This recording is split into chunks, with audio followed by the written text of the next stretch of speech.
ውድ የአቤጊያ ቲዩብ ቤተሰቦች በዛሬው ውይይታችን ጌታችን መድኃኒታችን ኢየሱስ ክርስቶስ በዕለተ ዓርብ ወደ ሲኦል በሄደ ጊዜ ሲኦልን በበረበረበት ወቅት ሁሉም ነፍሳት ወጥተዋል፣ ወደ ገነት ገብተዋል፣ ሲኦል ባዶዋን ቀርታለች የሚሉ የሊቃውንት ሐሳብን እንመረምራለን። እስከ መጨረሻው ድረስ ከኛ ጋር እንድትሆኑ በፍቅር እንጋብዛለን። ይህንን የሚሉ ሊቃውንት ደግሞ በሲኦል ከአጋንንት በቀር ማንም አልቀረም፣ በእግዚአብሔር ምሕረት ገብቶ ምን ጥያቄ ማንሳት ነው ብለው በጽኑ ይቃወማሉ። የፈርዖንም የሄሮድስም የጣዖት አምላኪዎችም ኃጢአት የቱን ያህል ቢበዛ ከእግዚአብሔር ምሕረት አይበልጥም።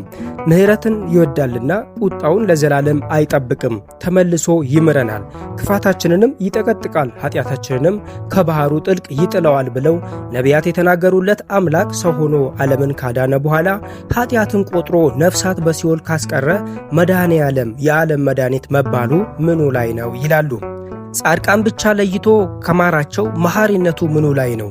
መሐሪ የሚባለውስ ኃጢአተኞችን ቢምር አይደለምን? ሲሉም ይሞግታሉ። ሊቃውንቱ በሲኦል የቀረ አለ ማለትማ ክርስቶስ ከመጣበት ዓላማ አንጻር ፈጽሞ አይታሰብም ባዮች ናቸው። በጴጥሮስ መልእክት የተጻፈው ወንጌልን ሰበከላቸው የሚለው ቃል ሰበከሎሙ ግእዛነ ነፃነትን ሰበከላቸው፣ እለ ውስተ ሲኦል ጻኡ ወእለ ውስተ ጽልመት ተከሰቱ፣ በሲኦል ያላችሁ ውጡ፣ በጨለማም ያላችሁ ተገለጡ፣ ሰላም ለእናንተ ይሁን ብሎ መናገሩን የሚያመለክት ብቻ ነው ይላሉ። እነዚህ ሊቃውንት ኃጢአተኞችን ልጠራ መጣው እንጂ ጻድቃንን ልጠራ አልመጣውም የሚለውን የጌታችንን ቃል መጥቀስም የቀሩ ካሉ ምኑን ለኃጥአን መጣ ይባላል ሲሉ ይተቻሉ። ለሰው ልጅ ሁሉ ውድቀት ምክንያት ከሆነው ከአዳም የሚበልጥ ኃጢአተኛ የለምና እርሱ ከወጣ ሁሉም ወጥተዋል ይላሉ። የክርስቶስ የማዳን ሥራ ፈጽሞ አይከፈልም። እስራኤል ከግብፅ የወጡበትን መሻገር ማዕዶት ለእኛ መዳን ምሳሌ አድርገን እናከብር የለ? ግብፅ የሲኦል ምሳሌ ከሆነች በግብፅ የቀረ እስራኤላዊ አለ ወይ ብለው ይሞግታሉ። በእነዚህ ሁለት ሐሳቦች ላይ ግራና ቀኝ ይዘው መጽሐፍትን እያጣቀሱ እንደ ሐዋርያቱ ዘመን የሚከራከሩ ሊቃውንት ቅዱሳት መጽሐፍትን ሁልጊዜ የሚመረምሩ በመሆናቸው እንጂ በሃይማኖት አንድ የሆኑ አብረው መሐሌቱንና ሰዓታቱን የሚቆሙ አብረው የሚቀድሱ አባቶች ናቸው። ጣዖት ያመለኩ ቀርተዋል ባዮች ሊቃውንት ይህንን ኃጢአተኞችን ልጠራ መጣው እንጂ ጻድቃንን ልጠራ አልመጣውም የሚለው ጥቅስ ሲጠቀስባቸው ለንስሐ እንጂ ከሲኦል ልጠራ መቼ አለ? እንደዚያ ካላችሁ ጻድቃንን ልጠራ አልመጣውም ይላልና ጻድቃን ከሲኦል አልወጡም ማለት ነው እያሉ ይሞግታሉ። ከዚህ ሐሳብ ሁሉም ነፍሳት ከሲኦል ወጥተዋል የሚለውን ሐሳብ የሚቃረኑ ከዚህ ሐሳብ ሌላ ሐሳብ የሚደግፉ አባቶች ደግሞ እምነትና በጎ ምግባር የነበራቸው የብሉይ ኪዳን ጻድቃን ብቻ ሲወጡ ሌሎች በሲኦል ቀርተዋል የሚሉ ሐሳብን ያነሳሉ።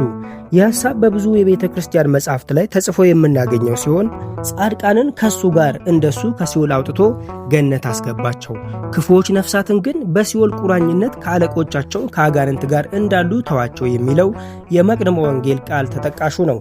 ቅዱስ ሄሬኔዎስም መምጣቱን ለመሰከሩ ለስልጣኑ የተገዙ ጻድቃን ነቢያት አበው ለእኛ ያደረገውን ኃጢአት ስርየት አድርጎላቸዋል ይላሉ።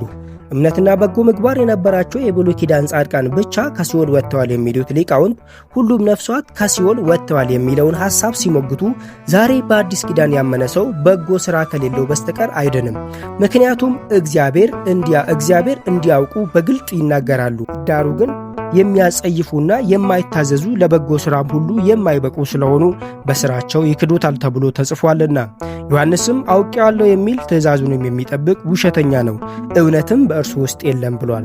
የጌታ ወንድም ያዕቆብ ከሥራ የተለየ እምነት የሞተ ነው ብሏል ብለው ከሲኦል ለመውጣት በምድር እምነት ጋር በጎ ምግባር የነበረው ሰው መሆን ያስፈልጋል ይላሉ። ይህንን ሐሳባቸውን ሲያብራሩ በአዲስ ኪዳን ያለ ሰው አምኖ ምግባር ሲጎድለው የሚፈረድበት ከሆነና በብሉይ ኪዳን ያሉ ሰዎች እምነትም ምግባርም ሳይኖራቸው በክርስቶስ ወደ ሲኦል መውረድ ብቻ ከዳኑ ክርስቶስ ከመጣበት ከአዲስ ኪዳን ዘመን መኖር ይልቅ ክርስቶስ ባልመጣበት በብሉይ ኪዳን መኖር ይሻላል ማለት ነው ይላሉ። ከዚህም ይህን ማለትና ማሰብ ግን የማይሆን ነው። ምክንያቱም ጌታችን ራሱ እናንተ የምታዩትን ብዙዎች ነቢያት፣ ነገሥታት ሊያዩ ወደዱ አላዩም ብሎ ከብሉይ ኪዳን አዲስ ኪዳን እንደሚሻል ለደቀ መዛሙርቱ መስክሯል። ለሚሻል ኪዳን ዋስ ሆኗል። ስለዚህ ወደ ሲኦል በወረደ ጊዜ በቸርነቱ ያዳነው መምጣቱን ያመኑትን ብቻ ሳይሆን አምነውም በሕይወታቸው እንደ ፈቃዱ የተመላለሱትን ጻድቃንን ብቻ ነው ብለው ይደመድማሉ። የሦስቱም ሐሳቦች ድምዳሜ ግን በሲኦል የቀሩ ነፍሳት አሉ የሚል ነው። ሐሳቡን ስናጠቃልለው በሲኦል የቀሩ ነፍሳት አሉ የሚሉት ሊቃውንት ሐሳብ የክርስቶስ የማዳን ኃይሉ ላይ ጥያቄ ባይኖረውም ከእግዚአብሔር ፍትሐዊነት አንጻር በሕይወት ዘመናቸው ያላመኑና ክፉ ሥራ የሠሩ ጣዖት ያመለኩ ሰዎች እንዴት ይወጣሉ የሚል ነው። ለምሳሌ የግብፁን ፈርዖን ያነሳሉ። ጣዖት አምላኪው ፈርዖን እግዚአብሔር ማን ነው ብሎ ሲገዳደር እግዚአብሔር በነቢዩ ሙሴ አማካኝነት በ10 ተአምራት አምላክነቱን አሳይቶታል። እግዚአብሔር አስገድዶ ሕዝቡን ማስለቀቅ ቢችልም የፈርዖንን ነፃ ፈቃድ ላለመንካት ሲል ሕዝቡ እስኪሰቃይ እያየው በትዕግስቱ ዝም ብሎ በማየቱ ልቡን አደነደነው እስከመባልም ደርሷል። ይህ ሰው እስከ ሕይወቱ ፍጻሜ የቀረበለትን የእግዚአብሔር ግልጽ ጥሪ ሳይቀበል ኖሯል። በመጨረሻም እንዴት እንደሞተ እናስታውስ። እግዚአብሔር ባህር ከፍሎ ሕዝቡን ሲያሻግር በዓይኑ እያየ ሳይፈራ ፈጣሪ በከፈለው ባህር ተሻግሮ ሕዝቡን ሊገድል ጦሩን የገሰገሰ አመፀኛ ሰው ነው።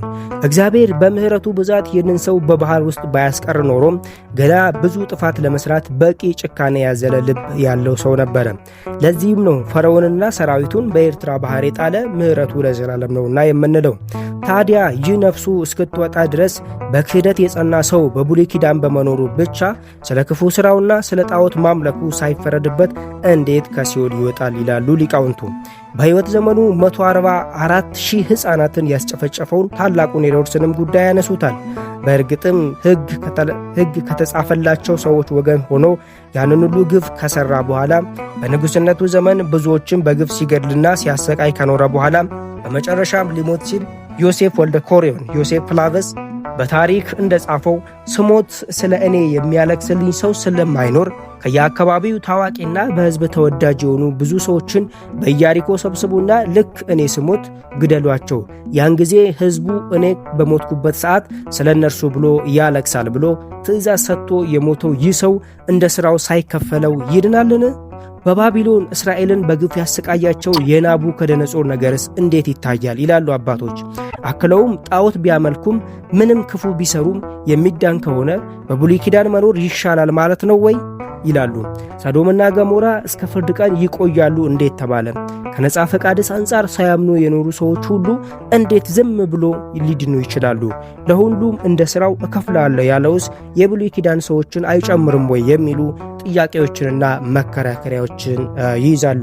በሁለቱም ሐሳብ ጎራ ያሉት ሊቃውንት በዚህ ርዕሰ ጉዳይ ላይ የሚያደርጉት ውይይት አስቀድመን እንዳልነው በክርስቶስ ነፃ አውጪነት ላይ ያለ ልዩነት አይደለም። በነፍሳቱ ብዛትና አይነት ላይ አተኩረው በመጽሐፍ ቅዱሳዊ ጥቅሶች መነሻነት የሚያደርጉት ውይይት ነው እንጂ የሃይማኖት መለያየት አይደለም። ስለሆነም በዚህ መጽሐፍ ላይ ሁለቱንም ሐሳቦች አክብረን አስቀምጠናቸዋል።